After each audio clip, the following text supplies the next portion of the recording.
높아진 은행 대출 문턱 탓에 온라인을 중심으로 불법 사금융 피해가 확산하고 있습니다. 급전이 필요한 서민들을 대상으로 불법 추심도 늘고 있는데요.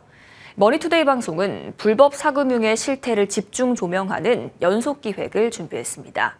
그 첫 번째 순서로 불법 사금융의 주요 접촉 경로로 악용되고 있는 온라인 대부 중개 사이트에 대해 강은혜 이호진 기자가 취재했습니다.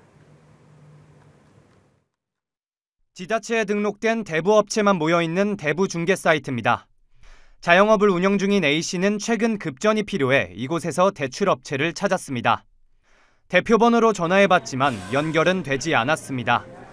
그런데 전화를 끊고 나니 다른 대부업체 10여 곳에서 대출 광고 문자와 전화가 빗발쳤습니다. 거기에다가 제 이름을 하고 전화번호를 하잖아요. 그럼 거기에서 몇 군데에서 그렇게 전화가 오더라고요. A씨는 결국 그중 한 업체에서 돈을 빌렸는데 첫 거래 조건이라며 여러 건의 소액 대출과 변제를 요구했습니다. 그 과정에서 이자를 감당하기 위해 다른 대부업체에도 손을 벌린 A씨의 빚은 2달 새 100만 원에서 900만 원으로 불었습니다. 상환 날짜가 하루 지나자 욕설과 협박이 이어졌습니다.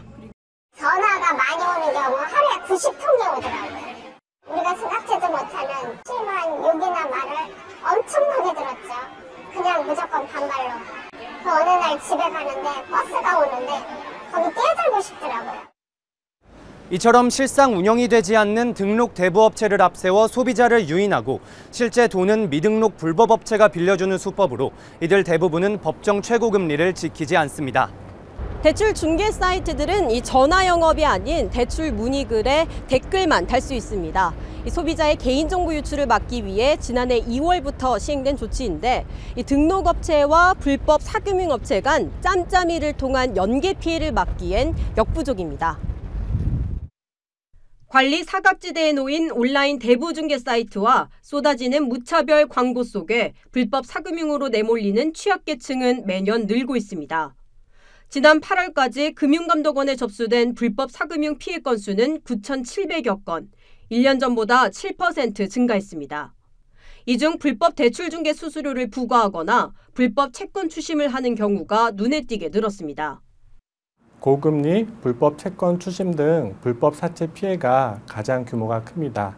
다만 올해는 불법 대출 중개 수수료 피해가 그 증가율은 가장 큰 것으로 나타났습니다.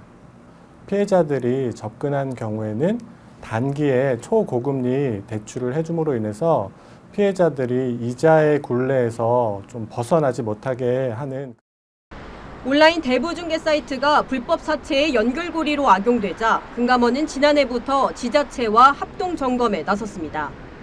하지만 단순 점검에 그칠 뿐 금감원이 이들 사이트를 단속할 권한이 없어 같은 문제가 되풀이되고 있는 실정입니다.